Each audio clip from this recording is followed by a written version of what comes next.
নমস্কার দর্শক বন্ধুরা, আপনাদের সবাইকে অনলাইন বাংলা গাইড চ্যানেলে স্বাগত জানাই। বন্ধুরা, ভারতীয় রেলের যাত্রীদের জন্য সামনে এসেছে অত্যন্ত গুরুত্বপূর্ণ এবং বড়সড় আপডেট।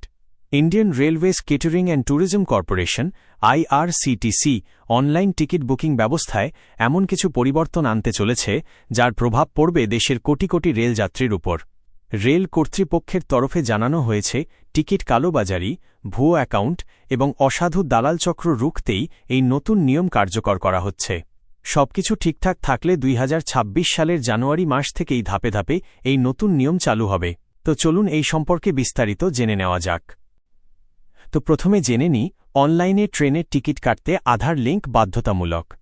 নতুন নির্দেশিকা অনুযায়ী ভবিষ্যতে শুধুমাত্র আধার যাচাইকৃত, আধার ভেরিফাইড IRCTC অ্যাকাউন্ট থেকেই অনলাইনে ট্রেনের টিকিট বুক করা যাবে।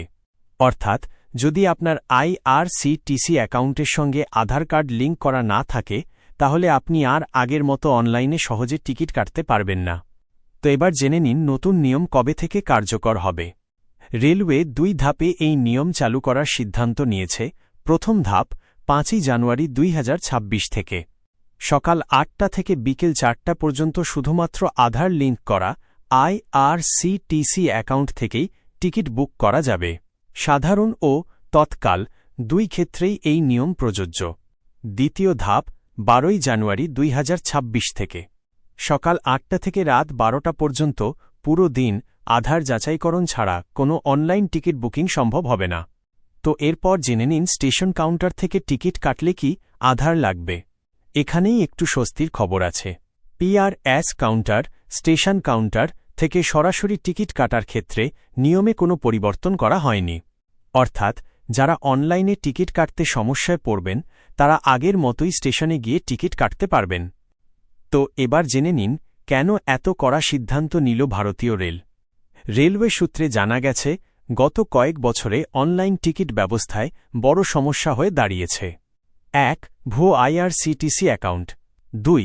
তৎকাল টিকিট কালোবাজারি। 3. বট ও অটোমেটেড সফটওয়্যারের অপব্যবহার। এই সমস্যাগুলি রুখতেই আধার যাচাইকরণ বাধ্যতামূলক করা হচ্ছে। ভুয়ো অ্যাকাউন্ট নিয়ে বড় তথ্য কী রয়েছে জেনে নিন। ইতিমধ্যেই প্রায় 3 কোটি ভুয়ো IRCTC অ্যাকাউন্ট বন্ধ করা হয়েছে। আরও 3 কোটি সন্দেহজনক অ্যাকাউন্ট চিহ্নিত করা হয়েছে। মোট মিলিয়ে 6 কোটি অ্যাকাউন্ট নিষ্ক্রিয় করার লক্ষ্য নিয়েছে রেল কর্তৃপক্ষ। রেলের দাবি, এই পদক্ষেপের ফলে সাধারণ যাত্রীরা বেশি উপকৃত হবেন এবং টিকিট পাওয়ার সম্ভাবনা বাড়বে। রিজার্ভেশন চার্ট তৈরির সময়ও বড় পরিবর্তন। নতুন নিয়মে শুধু টিকিট বুকিং নয়, রিজার্ভেশন চার্ট তৈরির সময়সূচিতেও পরিবর্তন আনা হয়েছে, যাতে যাত্রীরা আগেভাগেই তাদের স্ট্যাটাস জানতে পারেন। তো এবার নতুন চার্ট তৈরির সময়সূচি সম্পর্কে জেনে নিন। ট্রেন ছাড়ার সময় এবং প্রথম চার্ট তৈরির সময়। 1. ট্রেন ছাড়ার সময় ভোর 5টা 1 থেকে দুপুর 2টা। প্রথম চার্ট তৈরির সময় আগের দিন রাত 8টার মধ্যে। 2. ট্রেন ছাড়ার সময় দুপুর 2টা 1 থেকে রাত 11টা 59। প্রথম চার্ট তৈরির সময় যাত্রার অন্তত 10 ঘণ্টা আগে। 3. ট্রেন ছাড়ার সময় রাত 12টা থেকে ভোর 5টা। প্রথম চার্ট তৈরির সময় যাত্রার অন্তত 10 ঘণ্টা আগে। এর ফলে ওয়েটিং লিস্ট যাত্রীদের জন্য পরিকল্পনা করা আরও সহজ হবে। অগ্রিম ticket booking, advance reservation period কমানো হয়েছে। রেল কর্তৃপক্ষ ইতিমধ্যেই অ্যাডভান্স রিজার্ভেশন পিরিয়ড ARPA বড় পরিবর্তন এনেছে। আগে 120 দিন আগে পর্যন্ত টিকিট বুক করা যেত, এখন মাত্র 60 দিন আগে পর্যন্ত।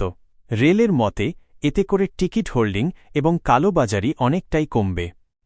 তো এরপর যাত্রীদের জন্য রেলের গুরুত্বপূর্ণ পরামর্শ কী রয়েছে জেনে নিন।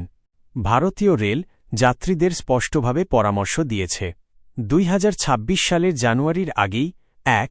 নিজের IRCTC অ্যাকাউন্টে আধার কার্ড লিঙ্ক করে ফেলুন। 2. মোবাইল নম্বর ও ইমেল আইডি আপডেট রাখুন। 3. ভুয়ো লিঙ্ক বা তৃতীয় পক্ষের অ্যাপ থেকে দূরে থাকুন। সংক্ষেপে বললে, 2026 সাল থেকে আধার ছাড়া অনলাইন ট্রেন টিকিট কাটা প্রায় অসম্ভব হয়ে যাবে। তাই শেষ মুহূর্তের ঝামেলা এড়াতে এখনই প্রস্তুতি নেওয়াই বুদ্ধিমানের কাজ। তো বন্ধুরা, আজ এই পর্যন্তই। ভিডিও ভালো লাগলে লাইক করুন, শেয়ার করুন আর এমন সব গুরুত্বপূর্ণ আপডেট পেতে সাবস্ক্রাইব করুন অনলাইন বাংলা গাইড চ্যানেলকে। যাতে পরবর্তী আপডেট আপনি সবার আগে পান। তো বন্ধুরা, আবার দেখা হবে নতুন আপডেটে। ধন্যবাদ।